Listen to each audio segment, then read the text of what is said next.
So here we are, the end of our series. Well, I suppose not quite the end of our series, the third talk. And I was going to say something a little bit sort of comic, funny that. Yeah, but you're not.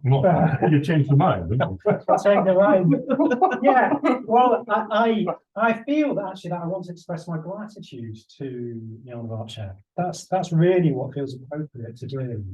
We're so fortunate to have Jnanavaca here as president. And when Jnanavaca teaches, when he communicates the Dharma, it's a wonderful experience. It's a really wonderful experience. I was minded last night of something that Bhante says, Bhante Sangharashta. He talked of communicating the Dharma as juggling. He said, this is really what you need to do. If you don't sort of juggle between different perspectives, you get set in a particular perspective and you tend to get literal.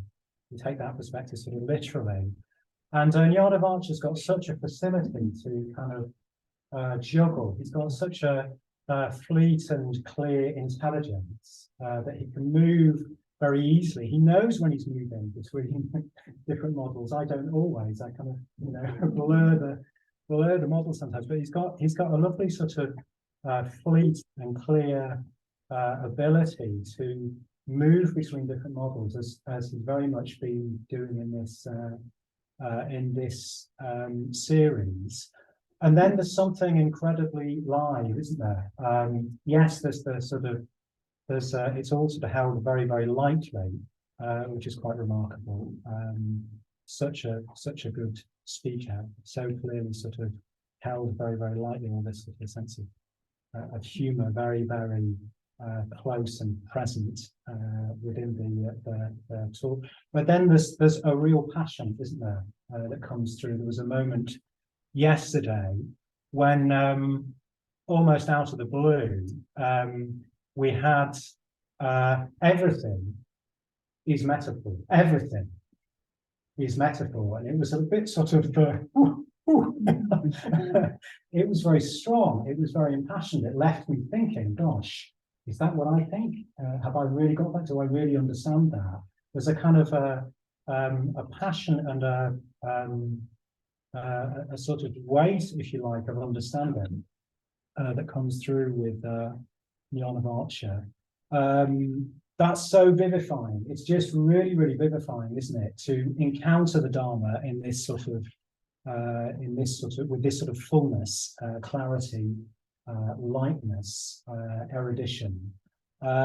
So I just wanted to start by expressing my gratitude, because that's so wonderful, isn't it, to hear the Dharma in this sort of way. It's not common to hear the Dharma in this sort of way. The Dharma is wonderful, but often it's hard to do justice to. Actually, it's hard to do justice to, but I feel with Jnanavaca I get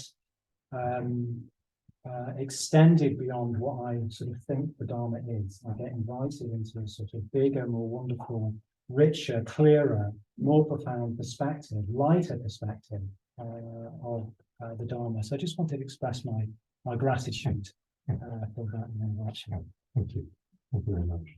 Thank you, Arthur City, and yeah, thanks all of you in a way. Thanks for coming back, those of you who've come back, and welcome to those of you who've come this evening. I too kind of want to express my gratitude. I guess partly I feel it is a privilege to just kind of step into the Cambridge Sangha here and be so welcomed and have such a receptive response. And that is a bit of a privilege, actually. And I think I was saying on the first night, I feel increasingly like this is another home for me. Actually, I've got lots of homes, I feel, in Tree right now, and this is now another one, and that's lovely. And I also feel grateful for my teachers, and so in the models that I've been talking about, all these myths, it's particularly Subhuti who's drawn them out. And I feel, I mean, Subhuti talked about this in 2003, so it's 20 years later that myself, Maitreyabandhu, and others have started to explore them a bit more. And in a sense, the more I try and articulate what I understand of these myths and models, the more I realize that actually Subhuti does it much more succinctly And I haven't thought of anything new. You can read Subuti's paper online and his talks, and it's all there. But it is quite what's the word, terse, dense, and pithy. And so I think what Maitreyabandhu have been doing is try to just add a bit of local colour, as you would say. So I feel grateful. I feel grateful for being exposed to such a profound and in some ways accessible ideas that have made a big impact on me. And there are other teachers that I'm not going to mention, Bhante, of course, but other teachers in the order that I feel very grateful for. I want to start with a film tonight, a film reference anyway. Last night I started with a prayer. And tonight I want to start with The Truman Show. Who's seen The Truman Show? Yeah, pretty much everybody. Yashodhara, you haven't seen it. What can I say? That this talk is going to contain spoilers. But frankly, you've had 25 years to see that.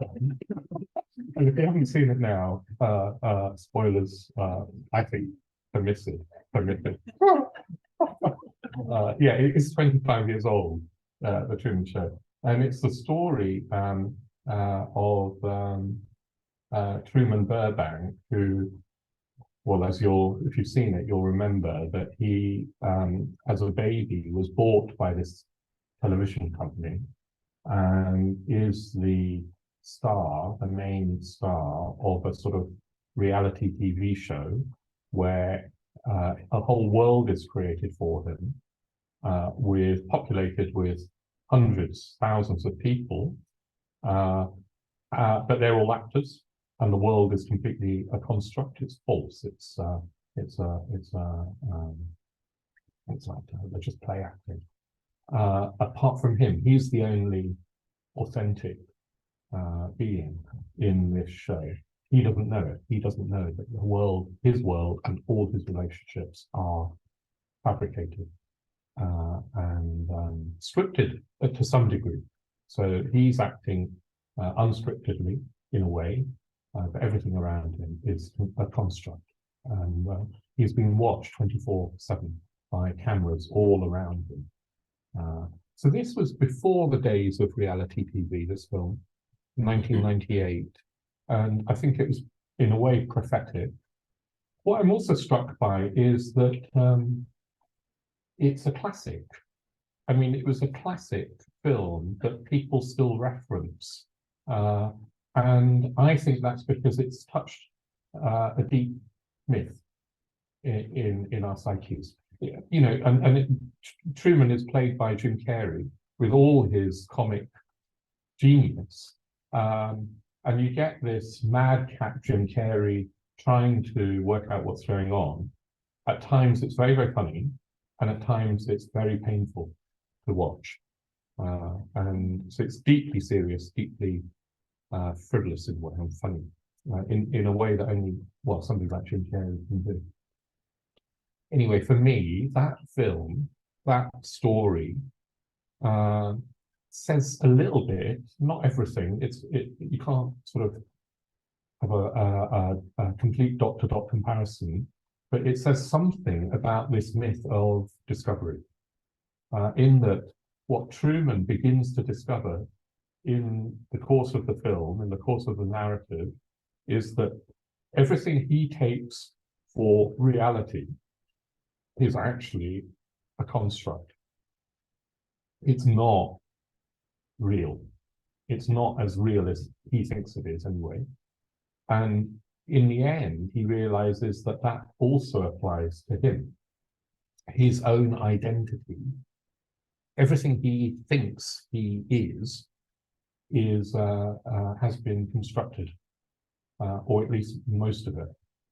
So it's a quest for finding reality and a quest for finding what is his real nature. Who is he really? So I think that's an image that I want to start off with this discovery myth, because in this myth, The premise is that enlightenment is to be found, as it were, within our own experience, and that our normal way of perceiving our experience and interpreting our experience, that's quite important, both perception and interpretation are somehow constructs,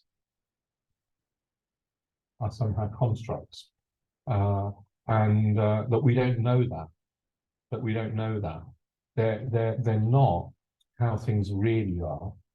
Certainly our interpretation is deluded, but even in the very act of perceiving, there's some sort of construction taking place. And that's a very, very sort of radical and possibly slightly scary thing to contemplate. And it's that this myth is pointing to. Certainly in Truman's case, you can imagine how scary it is to find out that all those people that you love, like his father is an actor who at one point, well, his father is killed off early in the story, and he's killed off in a boat accident so that the young Truman will forever be frightened of water or crossing water, because his whole world, which is a film set, is surrounded by water, and they don't want him to leave across water.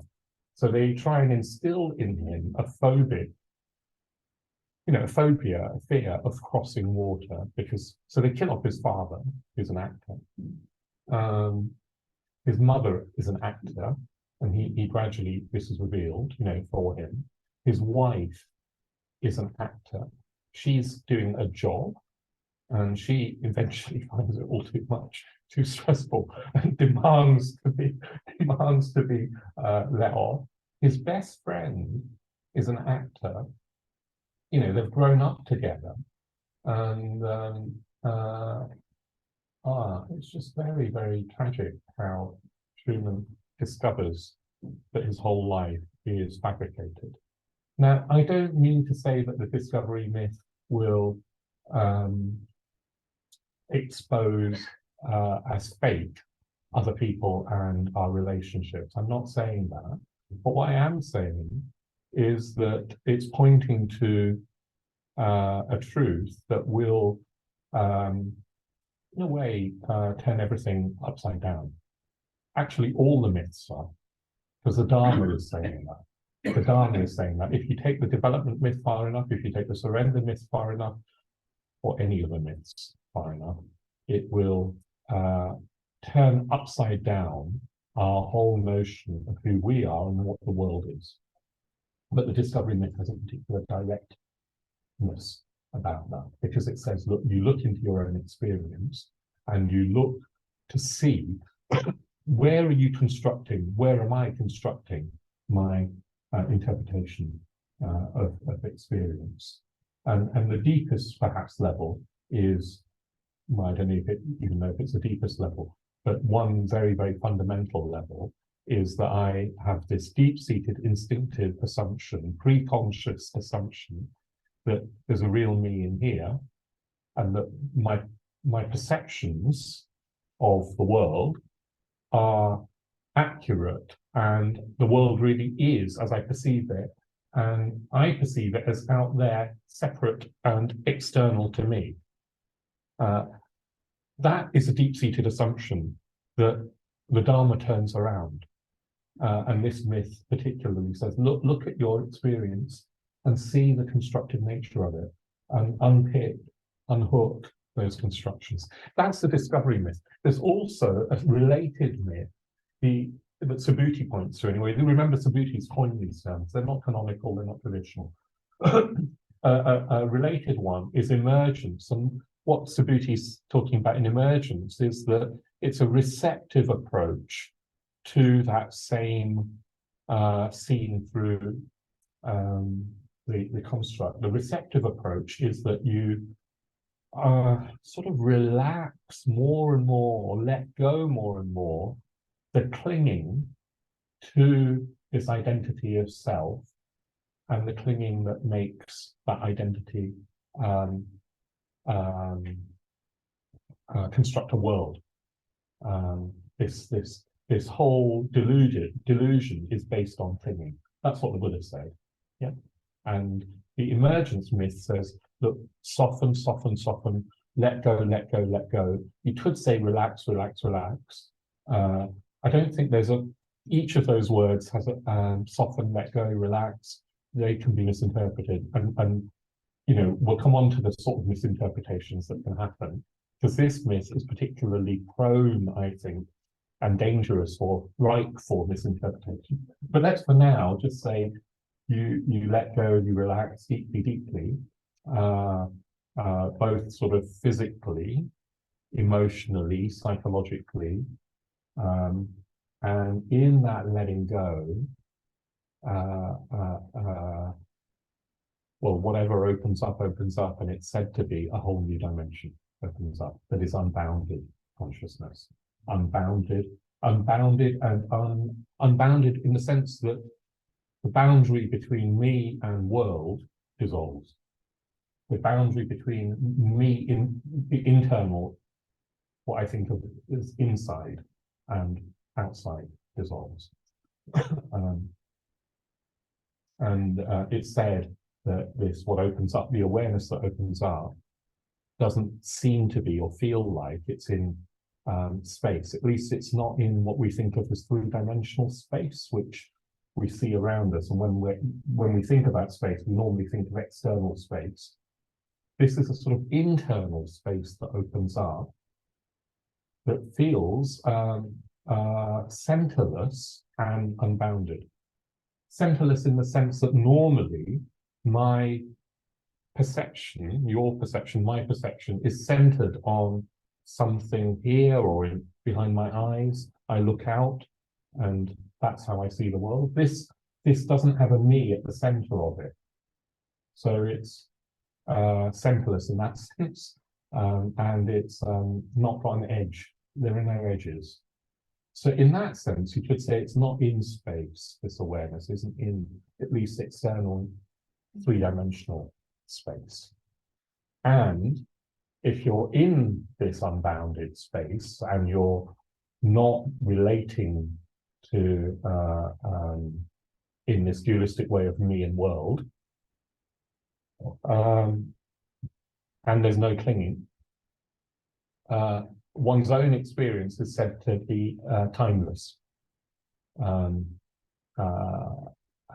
Not in the sense that it'll last forever, I don't mean eternity, but outside of the whole construct of past and present and future. Timeless in that sense. I don't know if I can say any more, or whether more words just confuse. But so, for example, past, present, and future are seen as constructs. So the past, after all, what is the past? In actual experience, what is it? I don't mean thinking of history and so forth.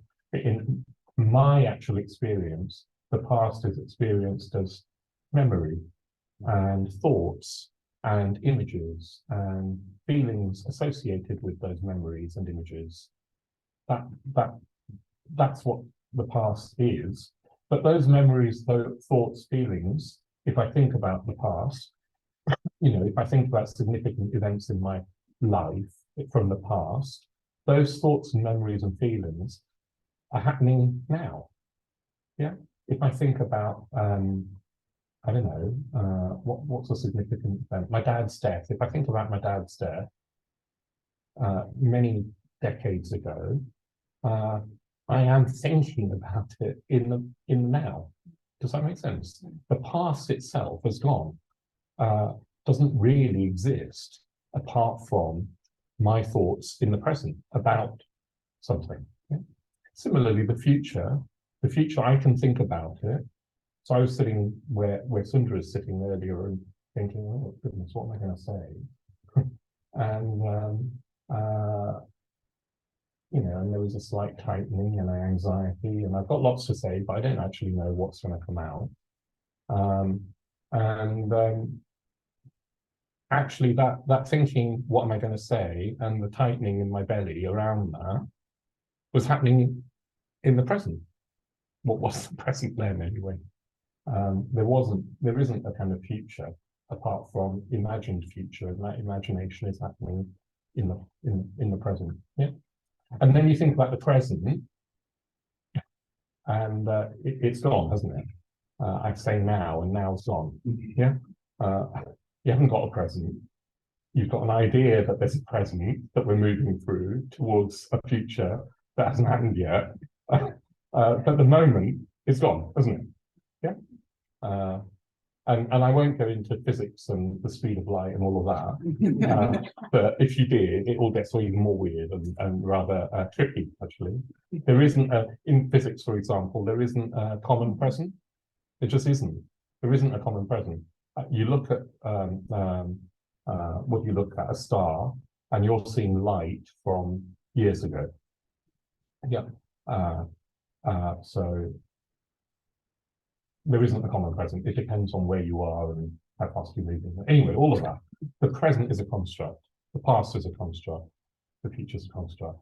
If you take away the constructive, if you recognize the constructive nature of time, then you really undermine the constructive nature of all experience. You really undermine the assumptions behind all experience. Anyway, part of the discovery myth is to rest in this awareness that opens up when you let go of all ways of constructing, when you let go of all ways of assuming that you know what's going on, something opens up that's non-conceptual, that isn't a nothing. It's not that what opens up is, I don't know, you get swallowed up into some black hole or void or whatever. It's not a nothing. Buddhism would argue that it's not a something either. Yeah? It's not a something either. And it's certainly not mine or me, because we've let go of me and mine. And it's not you and yours or anything. Yeah. So it's very, anything that you can say about it falsifies it, whatever opens up. And yet, all of Buddhism points to it and says that that is liberation. That is liberation, that is ultimate fulfillment, that is our true potential. From the discovery myth's perspective, maybe that's the thing that's emphasized, which is that is our true potential. Some Buddhists go even further and say that is our true nature. So in Zen Buddhism, in Vajrayana Buddhism, it would be talked about as our true nature. Bhante prefers to talk about it as our potential, and we'll come on to it sort of why. So that's what the discovery myth is pointing to. Truman, to go back to Truman, is somewhere caught in that constructed world, and as the film goes on, it starts to unravel. More and more of his world unravels as he discovers its constructed nature, and in a sense, there's a parallel to the process in this discovery. Now, yesterday I was talking about the surrender myth. Who was here? Who wasn't here? Well, no, it doesn't matter anyway.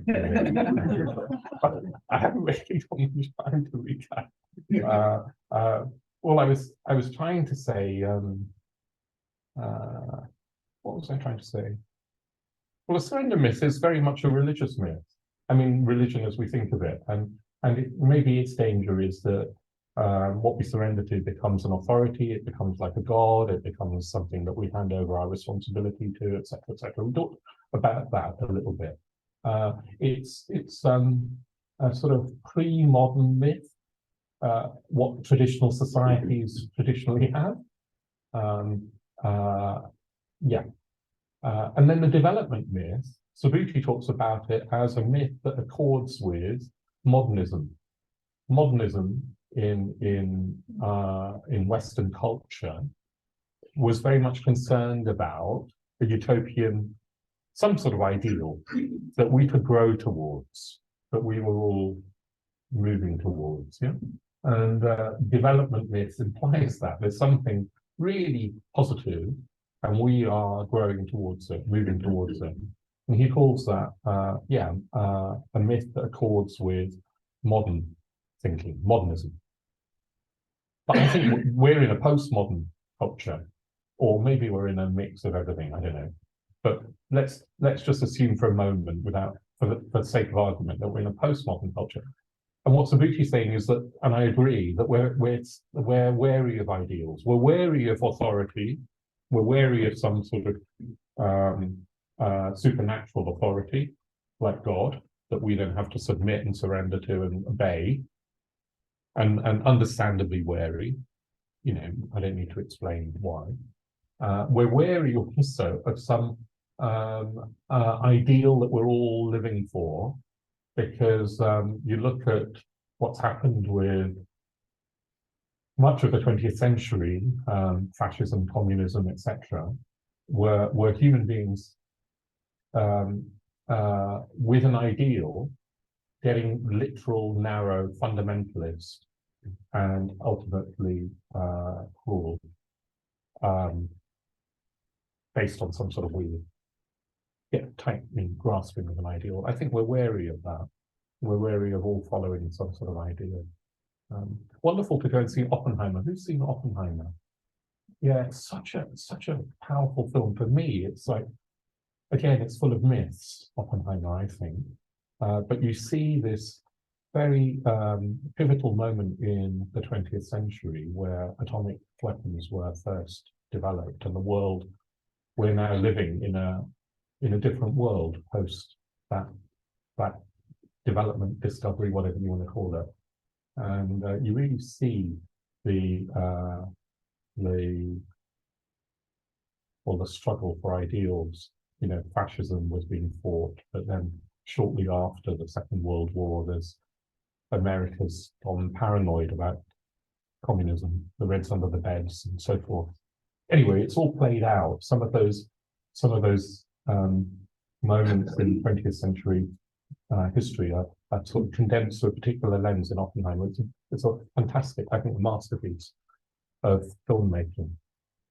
But what Subhuti's saying is that, look, we're in a postmodern age, and in that postmodern age, this discovery myth that says all I have to do is look at the true nature of my own experience really appeals to us, or to many of us. It appeals because that chimes with the spirit of the age. I don't have to put my faith in an external, as it were, external authority, like you do in the surrender myth, although I don't think it's an authority, but never mind.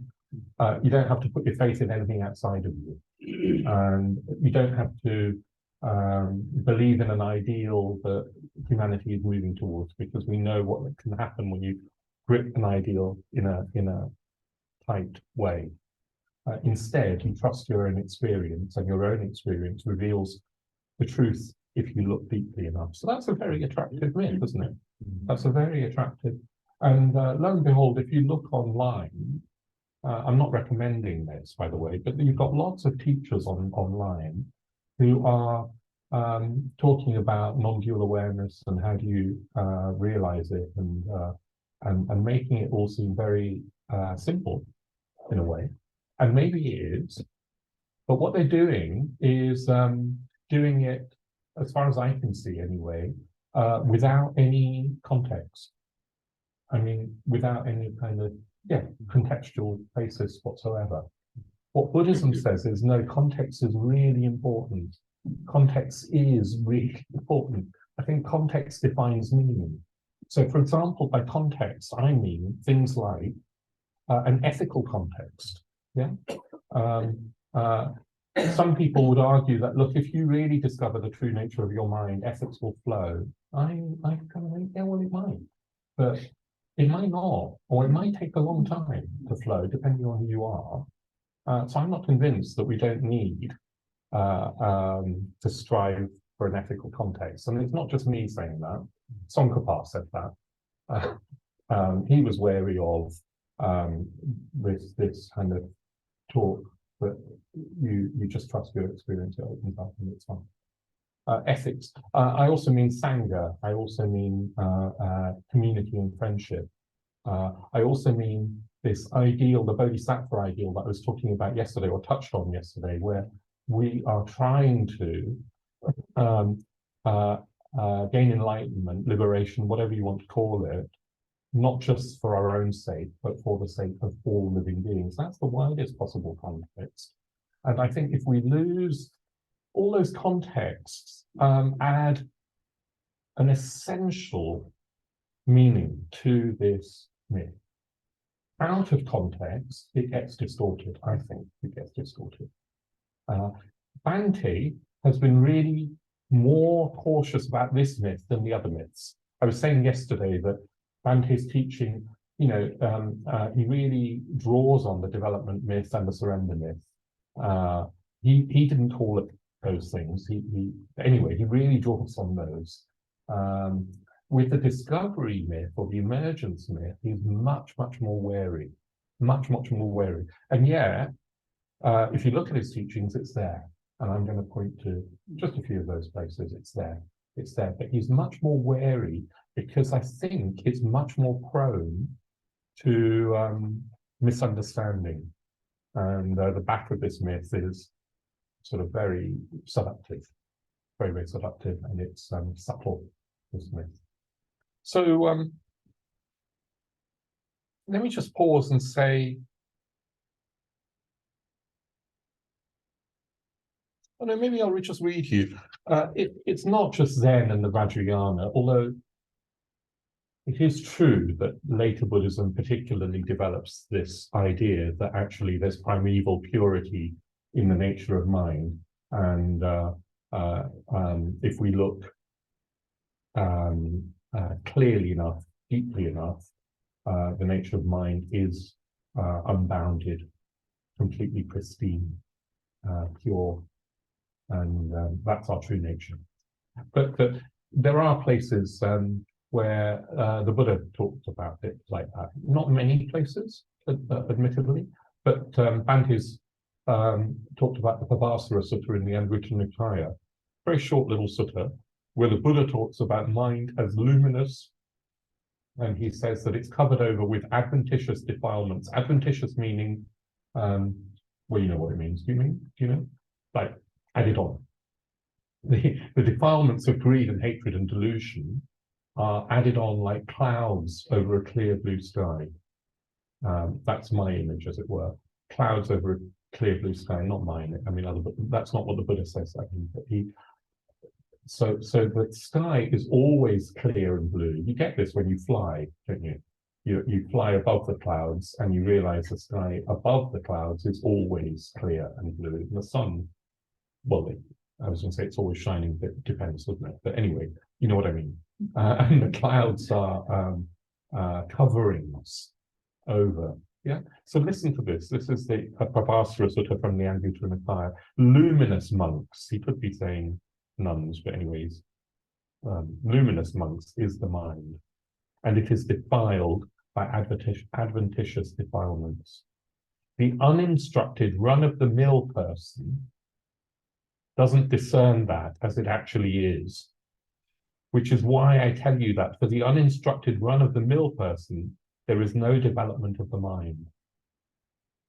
Luminous monks is the mind, and it is freed from adventitious defilements.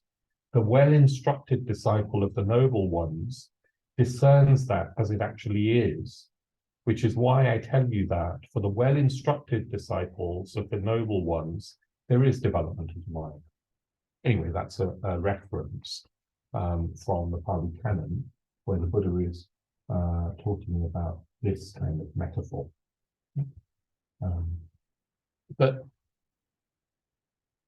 let's just look at some of the pros and cons, if we can, the front and back a little bit of this myth, as we've been doing with the other myths.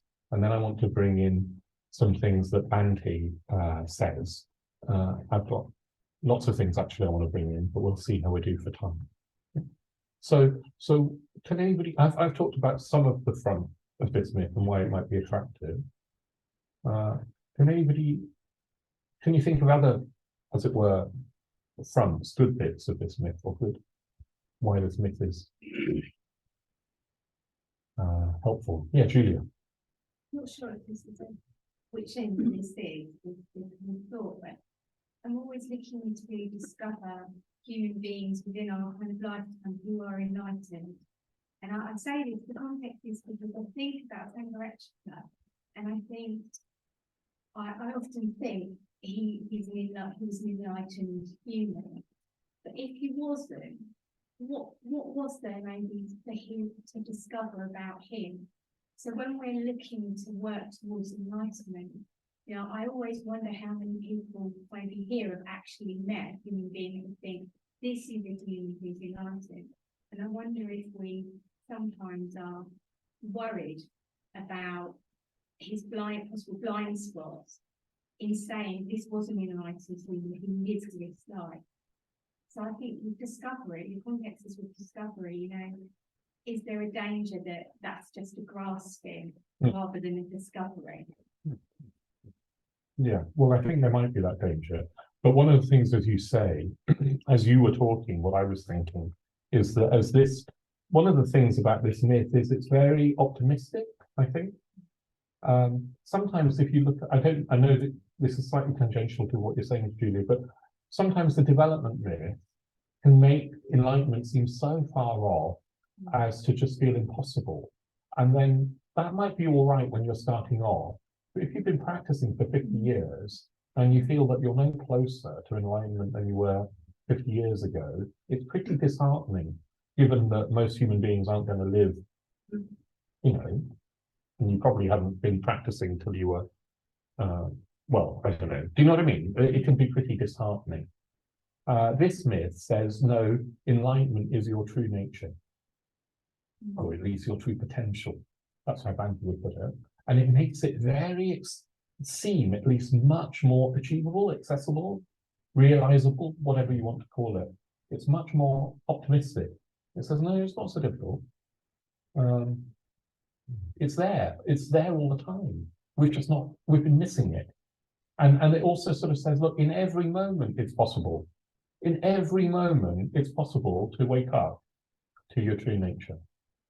Yeah. So that's one sort of positive. In response to what you were saying, I mean, I think for me, like Bhante is not perfect, but he is the most enlightened man I have met. And what I mean by that is that I think he was in touch with this vast, unbounded awareness more than anybody else I've ever met, more of the time, not all of the time. And I don't think that it means that there weren't clouds in the sky, but I think he was in touch with that radiant blue sky of the mind more than anybody else I ever met. And the sun from that radiant blue sky, if you want to extend that metaphor, shone very, very clearly and brightly through him and helped create what we've got as Tree Magnet, this whole context where thousands of people are benefiting, even if there were some clouds. Any other thoughts about the positive? I saw, I forgot your name.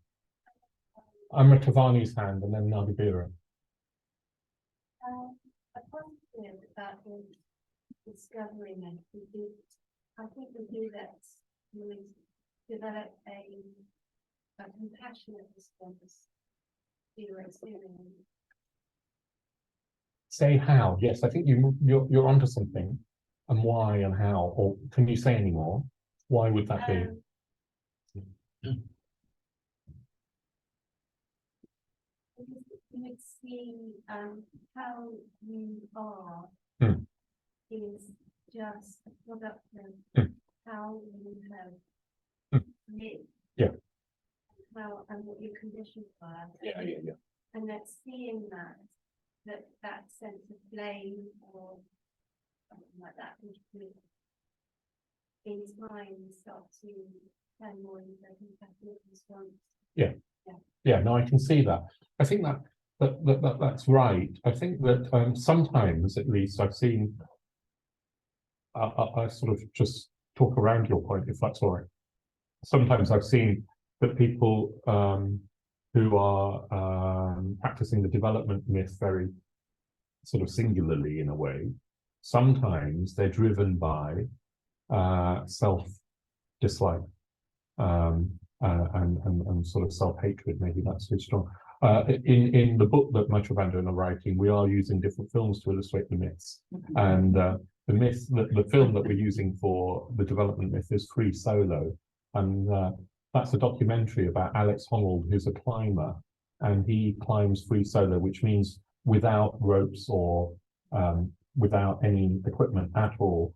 And he climbs El Capitan, which is this incredibly, I mean, it's like unwatchably extreme what he does, free solo. Anyway, he's a climber, still alive. Most climbers who do free solo die.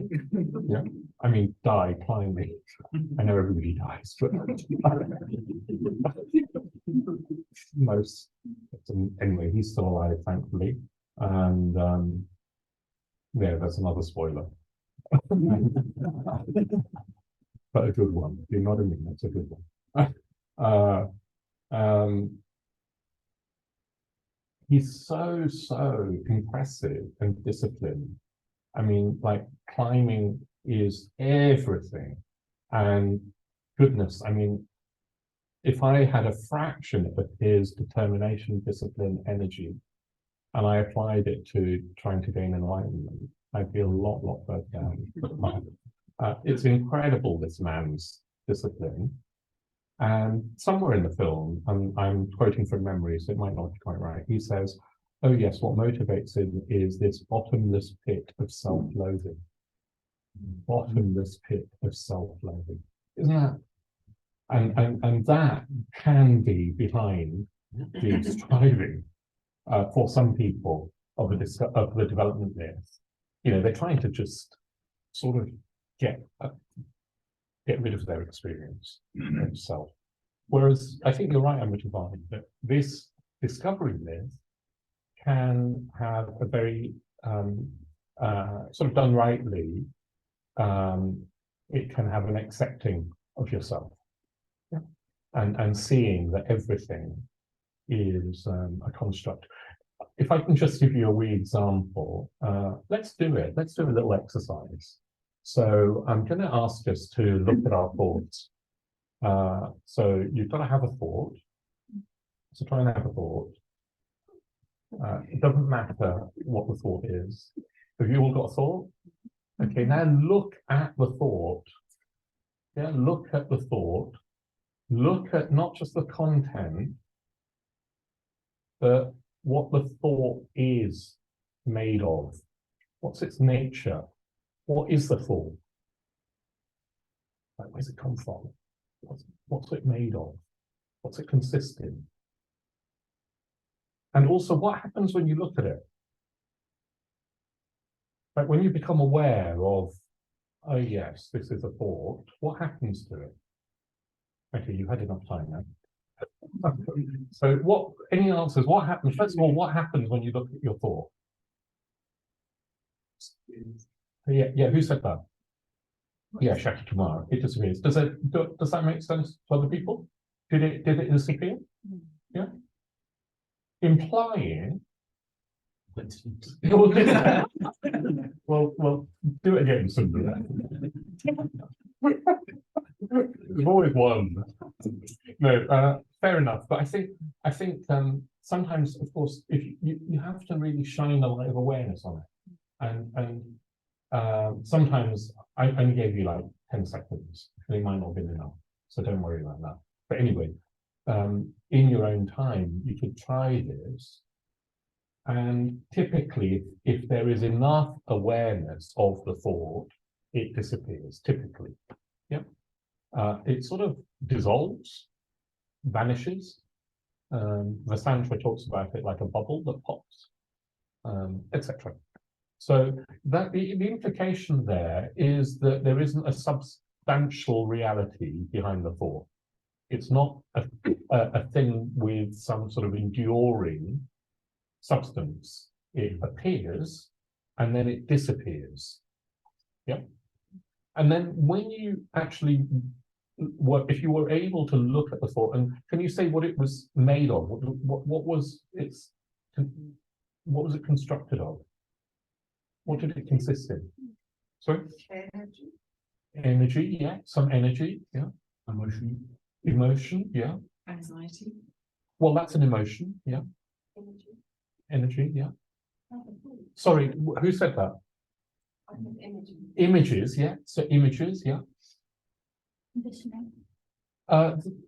Yes, that's a bit of a theory about why, but in the actual experience, we don't. It's a sort of projection. Say more there. It was imagined. Imagine, yeah, yeah. And words? Did anybody have any words? Yeah. So typically, what you've got are emotions or feelings, energetic kind of movements. You might want to say that. Images, words. It's kind of about it. Wriggling away, I couldn't pin it down. Yeah, you couldn't pin it down. That's right. It doesn't stay put. It's movement. And when you look at it, it tends to dissolve or disappear or whatever. Doesn't have any enduring substantial reality. Those images, those words, the energy, doesn't have any substance behind it. It's like an appearance. What the Dharma would say is it appears, but it doesn't have any reality in terms of substantial reality behind it. So, but normally what we do is we give it a reality and get very, very caught up in the actual content. Yeah, the content of the thought, and we build on that content. So if you take one thought as real, it'll lead to another thought, and then another thought, and you build a narrative, a story. Normally that story is self-referential, so it'll have you or me at the center of it, each of us at the center of it. And we build a story, and that is how we create, I think, keep going at least, a sense of self. Yeah. And I was noticing on solitary that most of the thoughts I construct are stories about past or future. I do or not do. So I'm creating a story of self, me, every time I get lost in or a narrative chain. The point is that the content is secondary. In this discovery myth, what you're trying to do is not worry about the content. This comes back to Amitabhani about being sort of compassionate and non-judgmental. You're not worried about the content. Yeah. What you're looking for is the empty nature of it. That it is words, images, feelings, emotions, all of which have no substantial reality to them. And when you look at them, they dissolve. So we get fixated on content and create a story, but this is looking at the nature of the thought and seeing that it is a construction rather than an actual reality that we have to buy into. Does that make sense? Goes back to the Truman Show. All around him, good things happen, bad things happen. He has fun, he has bad times. But what the nature of it all is that it's a television program constructed on a film set. Does that make sense? It's all equally unreal in his show. But yeah, Amitabhani, that all came out of you saying it's a more compassionate thing. So thanks for that. Goodness, time goes on. Nadavir, I'll just ask your point and then I want to move on. I was going to say that there's an abundance as well. Say more. So it means that you become aware that everything is alive. Yeah. Vital and dynamic. Yeah. And it leads you to developing a deeper relationship with everything. Yes. So that's really good because I said earlier that it's not a nothing, but actually it's a fullness. It's a fullness, it's an abundance, you feel completely connected. I had this experience, I don't know whether it's just indulgent telling you, I don't know. Oh, well, look, some years ago, I'd just been on a solitary retreat, and I'd been trying on the solitary retreat to reflect on my experience as appearances arising in awareness. Everything was of the nature of awareness. And I I got somewhere. I do qigong in Tibet and look at the trees and make that's an image in awareness and so forth. And we got somewhere, but actually, and then I came home after 3 weeks, and I was out at the Cape Britain with a friend, Akasha Mitra, and we were talking. We had tea, we had cake, we talked about each other's what was going on for us, and and then we went down to look at some Turner paintings in the Turner Gallery in the Cape Britain. And the first painting I looked at was, I think it was called Hannibal Takes His not disciples, men, followers, I don't know, army. It's an army, that's right. Hannibal takes his army over the mountains or something. It's an alpine scene. It's a sort of white alpine scene in the snowstorm. So mainly it's kind of white, and the army, the actual figures are tiny. It's this vast alpine scene. Now, looking at it, it was the first and only time that this happened to me looking at a painting. I've had other experiences in other contexts, but it was first and only time where I felt it was almost like a violent assault. I just glanced at this painting and I felt sucked into it. I can't tell you exactly what, anything I say doesn't quite do it justice, but it was like an assault. Somewhere in my mind, I knew that Turner, who was painting light really, saw the world as light. And what happened was that I started to just see the world as light. I kind of knew that Turner was painting what I'd been trying to meditate upon. I was thrust into a sort of different state of consciousness. Wasn't meditative exactly in that I was still able to talk and be around, but it was strong enough, physiological enough for me to come over with a fever. So I thought I was coming down with something. I started to just break out into a feverish sweat. But I felt exhilarated and blissed out. I mean, alive in a very vibrant way. It was really weird. It's like I'd had some, I was tripping or something. And I've never done drugs, so it wasn't that. Then everything I looked at, and we left the gallery, and I said I had to leave, and we walked down the south bank of the Thames, and for about 2 hours, everything and everybody I looked at was made of light, as it were, or at least I could see behind the form that it was light. And it was also love. That light was also metta, and it wasn't separate to me. And the world and everybody looked as if it was metta, crystallized, light, crystallized, everything. And there wasn't a separation between me. Anyway, I was really just struck that Bhante has emphasized beauty and art as potentially leading to this sort of non-dual experience, if that was a non-dual experience, I don't know. Do you know what I mean? Where you thin the sense of self. But it's struck from Nagavira's point where what we're looking at, and I'm not saying that that's enlightenment or anything like that. I don't want to make any claims, and anyway, it didn't last. What I'm trying to say is that this state is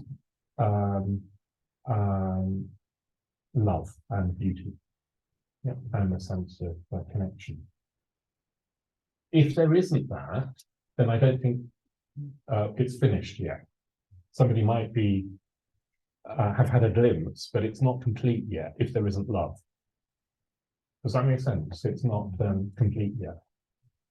I think there are, and I'm going to say more now. There's a back end. There's quite a weighty back end to this myth, which is why Bhante, I think, has been so careful about it. One back end, or the back of this myth, is that it's possible to get slightly alienated. So when I say, look, things are not as real, and Truman's in this constructed world, and it's possible to slightly get out of your head, or in your head and out of your body, alienated, and think, oh my God, it's not. And I've spoken to some people who suffer from a tendency to dissociate from reality. And if they think about this in the wrong way, they start to get alienated. I think that Bhante talked about alienated awareness, where you're not in touch with your experience, but you're sort of looking at it in a rather weird, heady way. Yeah, and I think that you can have an alienated insight experience, where you're not really in touch with your experience, your feelings, your heart, your body, but you're sort of looking at your experience and saying, oh yes, it's all constructed and there's no real me. And then that's it. And you're like, oh, you know, it's not quite right yet. So there's that danger, I think, of a heady alienation. Yeah. Any other dangers you can think of? I think sort of tangential to that is Yeah. very inward looking. Yeah. And what's the danger of that? Well, you don't act altruistically, you don't go out to others, you think, you know, you had this experience of that thing and everyone looked like light and everyone was meta. But if you sit and look at your own experience and wait for that to happen, Yeah. you know, there's a risk that you, I don't know, yeah, don't go out to the world. I think that's true. Yeah. And again, if you go deep enough in this, I do think love is what will emerge. But I think there are staging posts where you can get stuck. And I'm speculating here, and somebody might contradict me, but I think one can get stuck. And yeah, you could get stuck in a slightly inward, self-obsessed, oriented, without really this altruistic dimension to things. We live in a very narcissistic age. That's not the age that the Buddha lived in. But our tendency to individualism and narcissism is very, I don't know, it's just written in our culture.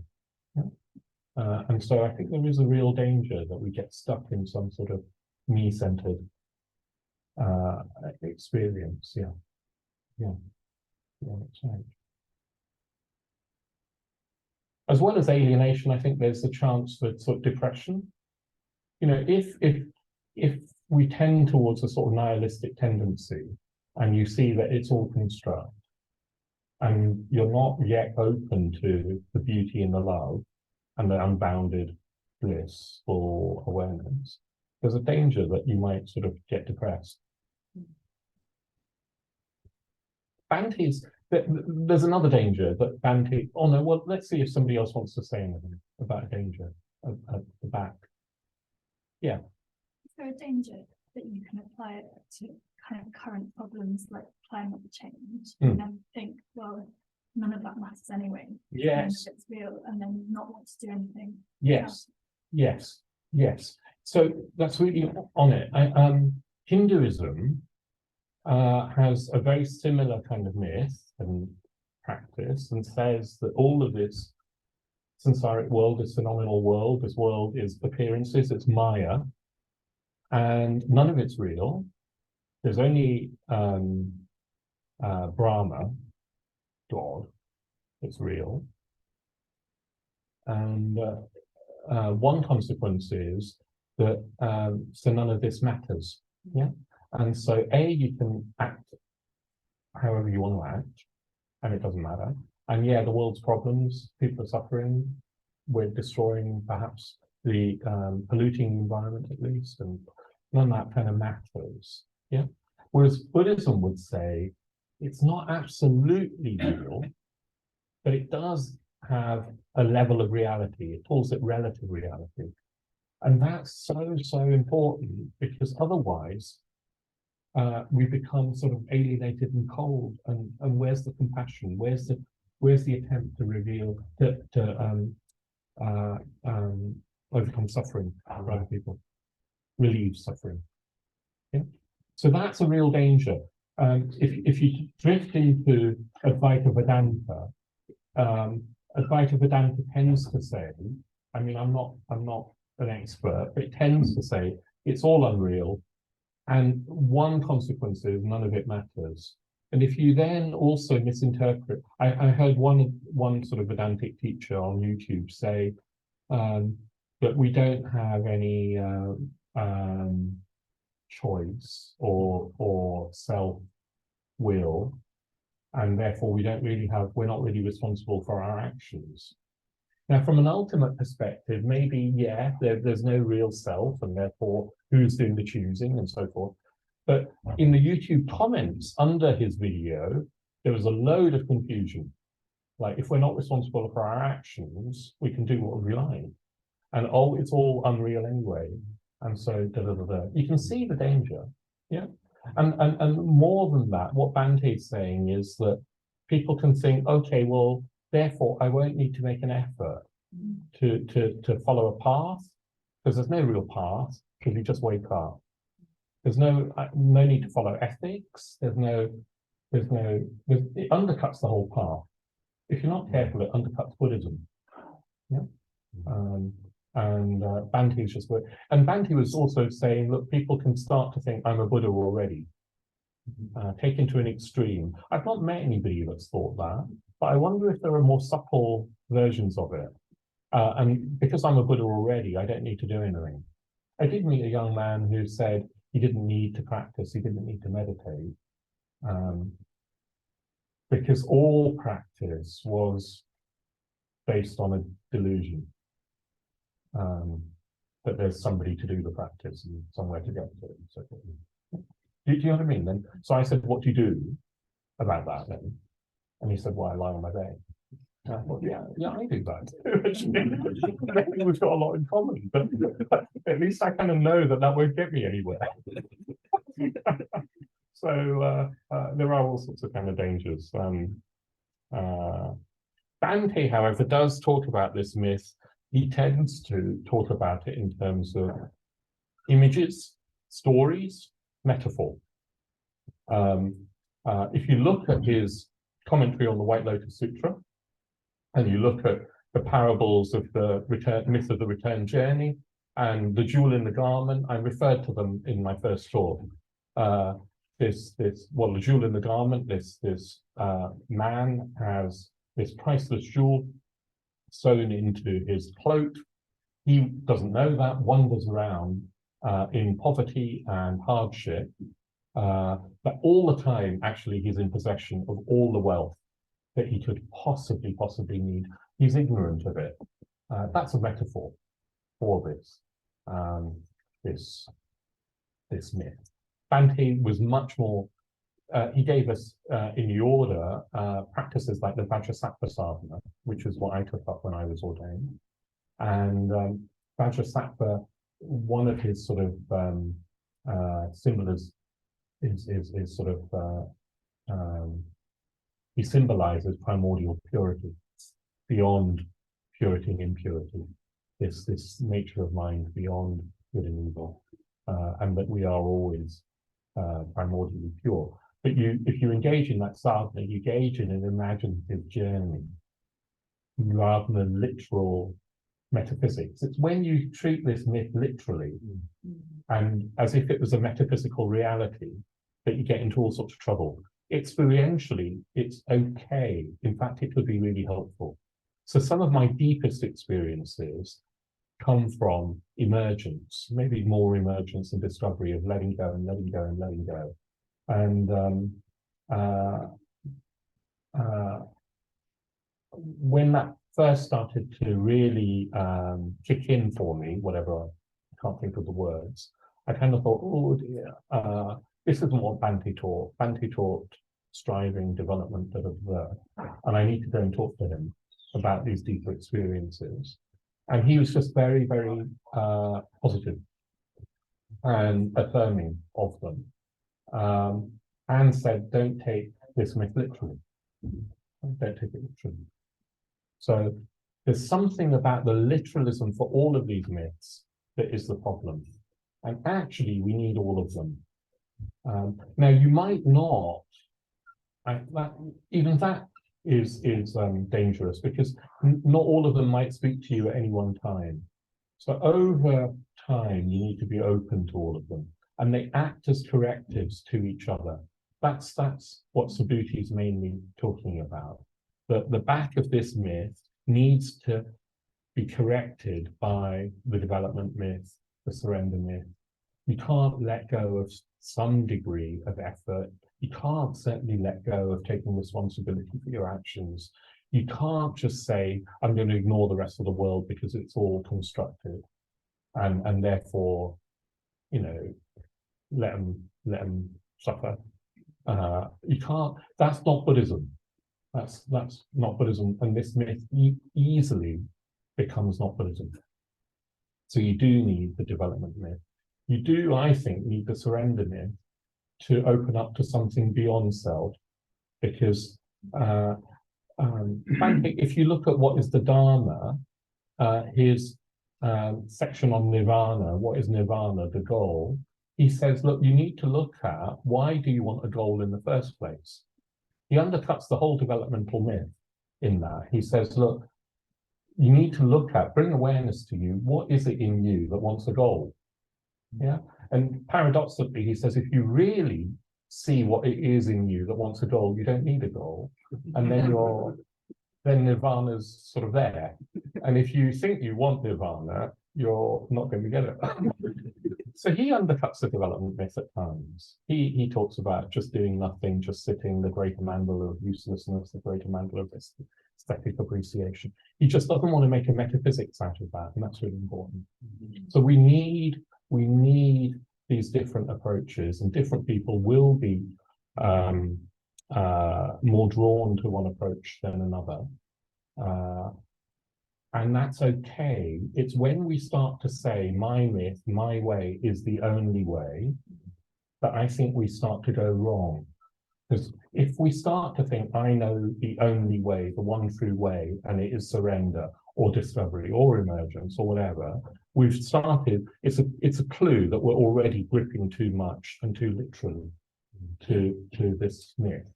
And then we're likely to be drawn into the back of that myth. Yeah. So that's why I think this is such an intelligent model that says, look, if just look at it's hang loose for all of our experiences and all our interpretations of our experiences, and also acknowledge that there's different myths that have their own values that might act as correctives for us. So I don't think it's true to say that Bhante doesn't include this myth. He does. It's not as prominent. He's much more wary about it. You have to look for it. It's there, but it's couched very much in metaphor and imagery and story and poetry, and he's quite right about that. He's quite right to do that. These days, you look online and you get this myth literalized and decontextualized very easily, and it's very seductive. And I think it's been seductive in our community over the last number of years. And I think that what I keep wanting to say is that context really matters. Context really, really matters.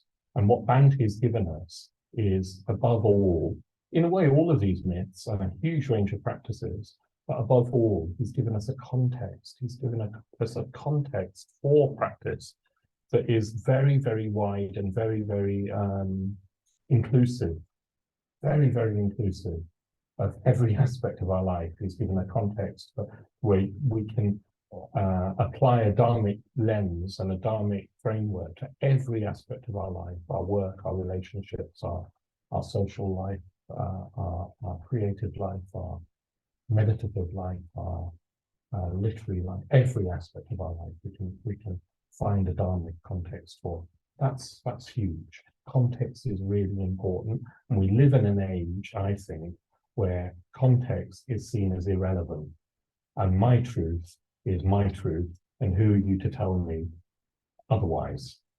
Yeah, and this myth, discovery can play into that decontextualization. So that's part of the danger. I want to just finish with the Truman Show. So Truman Burbank does see through the constructive nature of his world. It's painful, shocking at times, and he really does have to strive.